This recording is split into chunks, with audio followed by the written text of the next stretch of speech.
Hello, I'm Ajahn Jyotipalo. Welcome to Sauntering into Silence. Yesterday was the first day of spring, and I know you can't tell by the ground, but you can by what I'm wearing.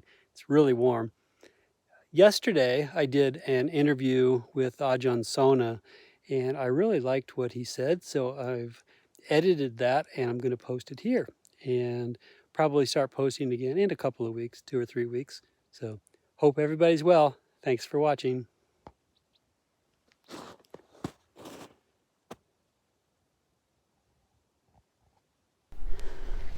Thank you, Ajahn Sona, for meeting with me. I've asked Ajahn Sona 4 times, and every single time he said yes, but I asked if he would do an interview with me, specifically asking questions about the Sierra project, the trip that Blake and I now are going to be taking down to the Sierras basically July 1st through the end of August. Plans got changed slightly, but it looks like we're back on track. And when I originally was thinking of this, it was going to be a monastic, sort of interreligious dialogue. That was part of the desire for the trip, but that's kind of hasn't materialized. And what I wanted to do was to show the other monastics a bit of your Kasina retreat, the Kasina and the elements. Yes. And see if they had teachings in their own traditions about the kind of same thing, and just have a dialogue about that. And then when we were out in the mountains to, practice with those, like we do, practicing with them here.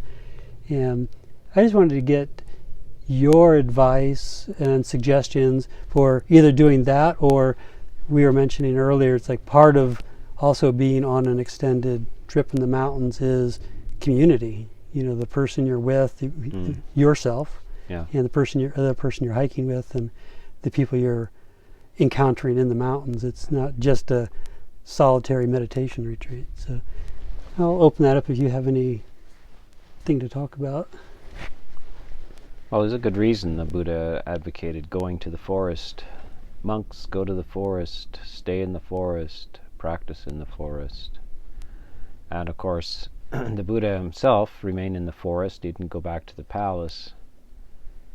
It's every tradition, contemplative tradition, has a lot of respect for nature and the processes that can happen when you're out of the over-structured human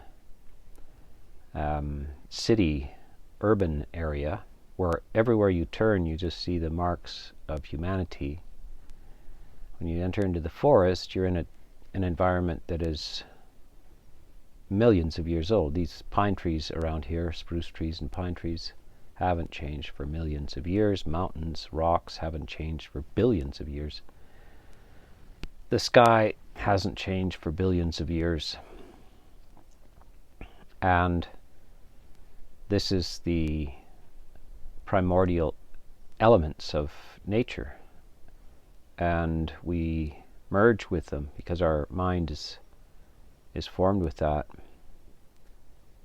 As humans advanced and they moved out of harmony with nature, if they moved out of the small hunting tribes, rural communities, then things get more and more sophisticated, and you lose touch with this primary contact with the elements. And these elements are something that every culture recognizes.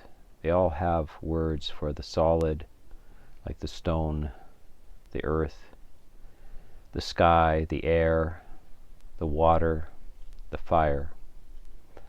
And even before they controlled fire, they had the sun and the sky. And of course, every cat knows where to find the sun patch of sunlight. Every being is related to the sun, the central fire. So this is very primordial, and there's a lot of restorative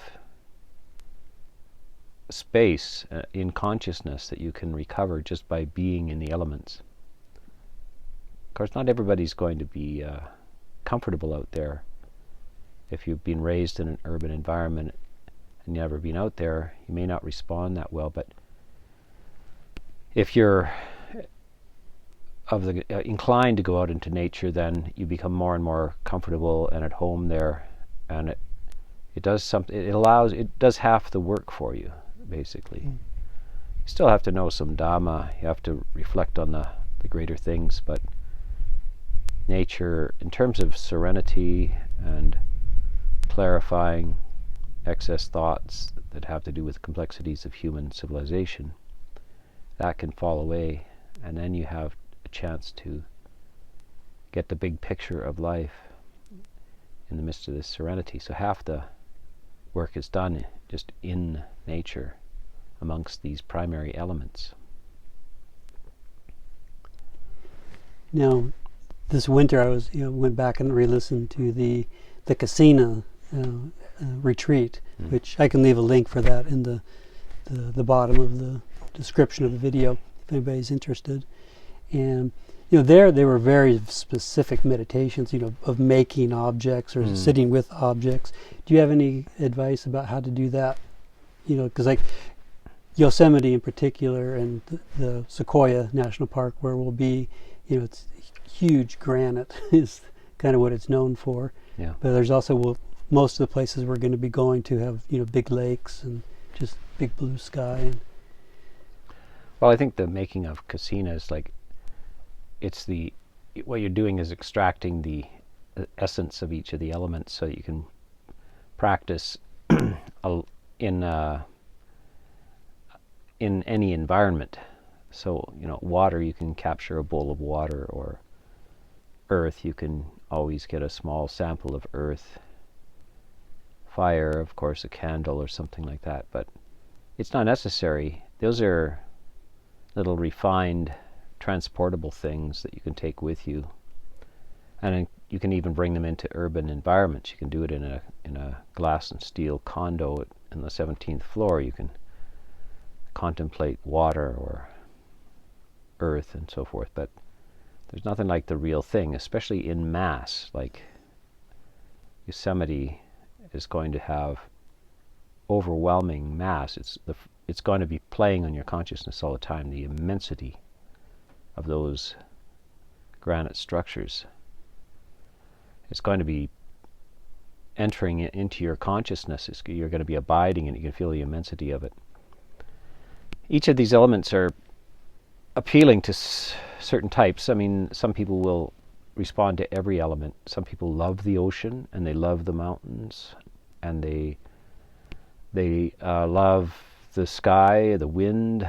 They love to sail, the experience of sailing in the wind. They love to sit around a fire, all of the elements.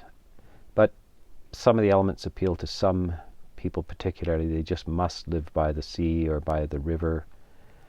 Some people are a little enclosed by the mountains. They feel they want to live on the prairie or the flat surface, Each situation has its benefits as well. Like to camp in a narrow valley has benefits. If you're kind of a discursive type that wanders around, wants to see everything, then it cuts that off. So you feel like you don't have to do that. You're contained within that valley.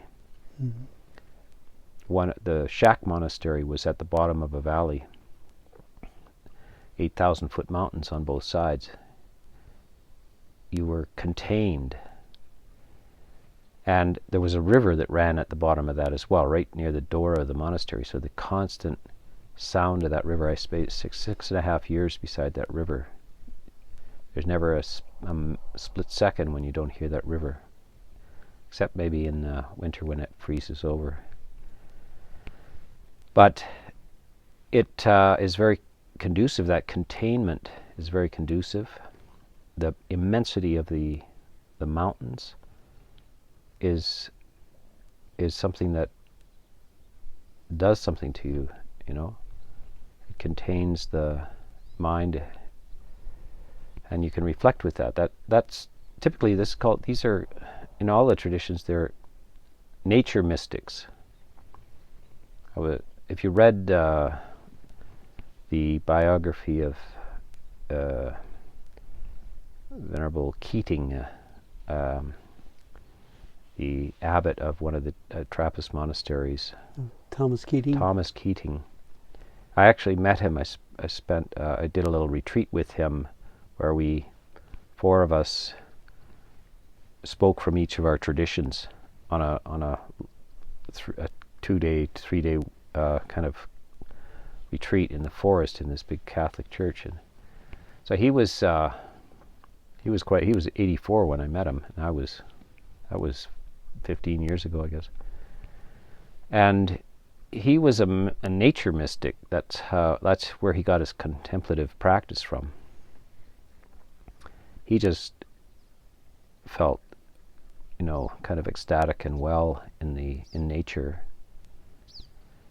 But he was in a search also to restore the contemplative practice, and I think it's because he responded to nature that he knew that there is another way of being, that maybe some of the Catholic churches and so forth had lost in the last 3 or 4 centuries, and he was searching to recover these practices, how to get back to that. But there are naturals, there are nature naturals who pick it up on their own. Thoreau or somebody like this would be he's a nature mystic. He's one who manages to dwell with very little stimulation in nature and has ecstatic moments. So he spends a lot of time on Walden Pond, just drifting around in a rowboat or canoe and looking into the pond, measuring the pond, playing a little flute while he drifts around in his boat, sitting on a stump outside his cottage in the forest as well. So he's a natural, and by the way, so this is something that appears rather obscure to most people, but it's one of his account of his view of reality from the forest is one of the most influential books written in the U.S. in U.S. history. And this goes right back to the time of Socrates, the Greeks. They wondered if a civilization couldn't go back to the simplicity. They knew maybe it was beyond turning it back, but there was a longing even then for going back to the basics of nature. And you'll see all kinds of people. They move way off the grid into the nature. And it occurs to certain individuals. It's in their nature. Others are urban. They don't understand it. They need a lot of social interaction and complexity. But this is how you get back through the primarily being with the elements. Yeah. The name of my channel is because of Thoreau. He has an essay on walking. Right. And then he talks about sauntering. Yeah. And the reason I kind of picked that name was because he describes when he used to go sauntering. Yeah, and I realized I was doing the same thing right here, which is he said I would set out the door and I'd be thinking I'm going to go to the north. And he said, but I'd be walking, I'd see a cow trail, I'd see a spider web, and he would just let whatever happened just take him. Yes. And I do that all the time here. It's like, I've probably explored not every, but, just be walking along thinking I'm going to go to the marsh, and then I end up completely opposite direction. Yeah, you've pretty well covered this territory like no other person on the planet has. And there's lots of places where you can go 200 feet in the woods and there's no human has ever set foot there. Yeah. It's amazing. We're between two Indian tribes, so 30 kilometers north of us is the Kamloops tribe, and then the Merritt tribe is 30, 40 kilometers south of us. So they would have very rarely, if ever, have been up here. They didn't need to come up here for hunting or anything like this. So this plateau here was never much for anybody to dwell here. Logging has taken place, but the loggers just stay in their machine and cut the trees down and then go away. Right. But there's lots of places here where nobody has walked. No human has walked. Right. So when you were talking about Thomas Keating and coming back to sort of rediscovering or using mystic practices, what I kind of get from what you're saying is like, so what I was thinking of doing was like, before we go out on each of the hikes, we're going to be doing, I think, 5 hikes, 5 separate trips, like, play one of the videos and, watch it before we go, which, might be on, if it's, one of the elements, say, Yeah. and then maybe trying to focus on that, while we're on that hike. But I think it might be better just to kind of have an overview of all of them and then just go and just feel what is right for you. Right. And then experiment. And then if you find one that you really like, as you mentioned this morning, we were talking about this as a possible interview. I like the word you said, getting absorbed into your object. Yeah, where you get this is staring at the fire. An evening fire is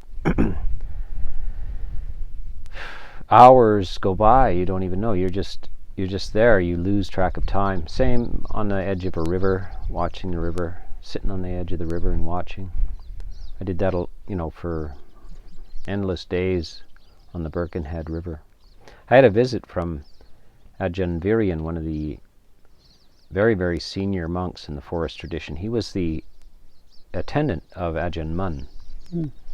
And he came up, he was in his 80s probably when he came up for a little visit to the shack. He just arrived for a little time. We had a little talk, and we were standing on the edge of the river, and he was pointing at the river and saying, this is, you can use this. Mm. So they were doing, he's fully aware in the forest. He's spending his early years all in the forest about the nature, the magic of nature, magic of these primary elements, how they can bring you into a timeless experience. And out of that quiet pops realizations. So you don't have to really try. In fact, you can't really try. You just surrender to the quiet of the experience, or the serenity of the experience, leaning against a big boulder in the sun, looking over a valley or near the water. Don't try to do anything, just enjoy the magic of it. And out of that, without trying, that's when deeper realizations swell up. So the Buddha talks about this one who has samadhi, and samadhi is just this serenity experience where all of the irritability and greed and everything has subsided, and you're feeling very content and free. Out of that naturally rises and swells wisdom. So we have to, but you can't just force it, otherwise you disturb the serenity. So you allow that serenity to just take place without expectation, without trying. And then at the deeper level of the mind, somehow it's been processing, but it's been looking for an opportunity to hand up an idea or a message.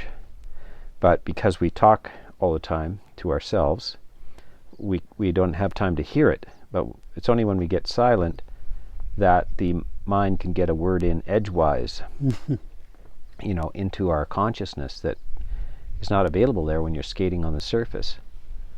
So that you just trust the healing quality of nature and the elements, and also that you have been exposed to Dhamma for decades now, and it's all in there. It's all been churning. But what it needs is just the noise to cease in order for the deeper wisdom to spring up. So all we do, and of course this is very pleasurable. This is exquisitely pleasant. That's why people can't wait to get away from their fancy apartment back into the woods, There is nothing you can compare to that quality of being. No social experience can rival that. You can't get it through any other means than the peace of mixing in nature. But it's also a springboard to wisdom, deeper realizations about things. talking about how people want to get out there. It's like all of the hikes that Blake and I will do, if we, if the conditions are right, is they've already been booked out 6 months in advance. Yeah, and also, of course, some people bring the wrong attitude into nature as well. Or they're on this mission. They got to accomplish so many miles and get to this point and that point, as if they were, where are you going really? So that's the idea of the sauntering. Thoreau uses that word, and he analyzes it back to the French saunter, which means to go to the Holy Land. That to saunter is to go on a pilgrimage to holiness. The Holy Land is just a simile for the internal experience, the holy experience. And so we want to savor every step of the way. The whole point is it's not to get there fast, Right. but it's in the pilgrimage. The Holy Land is in the journey. Every step of the journey is the Holy Land. And eventually when you arrive there, it's only how you conducted the journey to that determines whether you actually arrive at that destination of the Holy Land. Because always, as the Buddha says, you can go to all kinds of shrines and places, but they're not the refuge. The refuge is in understanding, and understanding is not a destination. It's in arriving at being, in this equanimity of being, in this perfect balance of being, having enough now. This is enough now. It's not somewhere else. Yeah.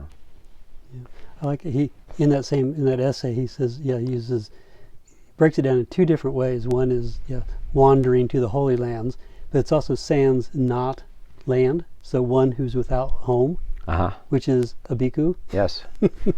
Yeah, all these words, when we plumb the history of them, especially Pali words, Sanskrit words, European languages, they all actually have common root, some sort of primary language that all of them evolved from, and the roots are the little hints are still there in the roots of the words.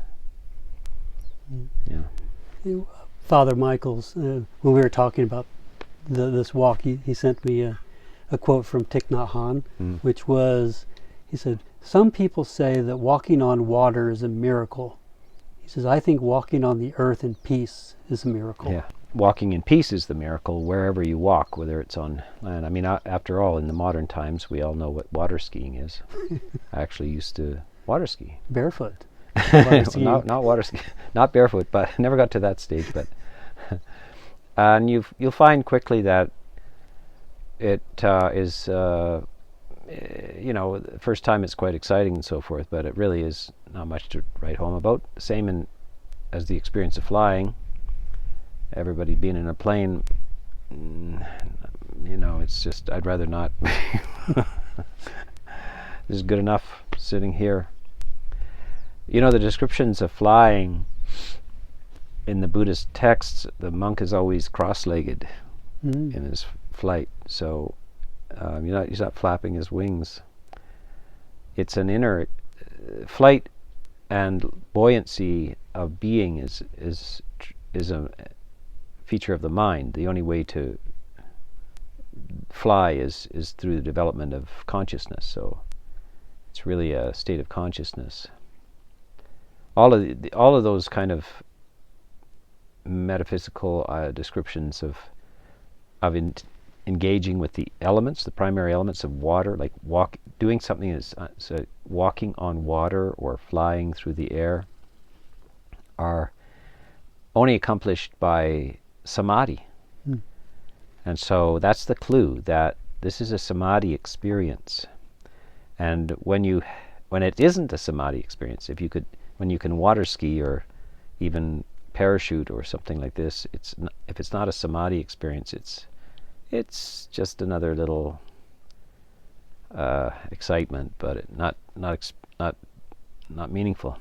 But if you can be light as a feather, buoyant because of the serenity and ease of your mind, then that is the accomplishment of that primary element.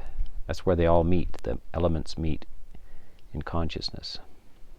As we talk today, this is an incredible day to be here in the elements. We got the sun. It's +7 Celsius, and there's a slight breeze. But the sun, the radiant heat from the sun, is exquisitely warm on our shaved heads, and there's 3 or 4 feet of snow, all beautifully sparkling, and at the same time the shadows and so forth. The freshness of the air. There's nothing around here for 30 miles. Just the pine. Pine is coming out because of the sun on it. Yeah, it's quite an exquisite day. Because this is the opposita, so our heads were shaved yesterday, and you can feel both the sun, the fire element, and the wind on it at the same time. In a beautiful, we're very sensitive to that. Yeah. So any last pieces of advice to Blake and I?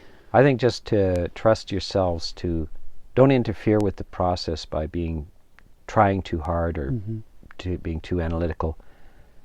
Just allow that, like the song of nature, to just wash over you. Try not to make too many firm plans about where you're going to get, but allow yourselves sometimes to just lean against the rocks and smile into the sun, for hours. Right. Yeah, just absorb it that way. Yep. Unhurried.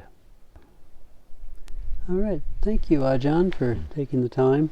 It was a nice... I wouldn't have sat out here if this hadn't taken place, so it's a good thing. I need some vitamin D.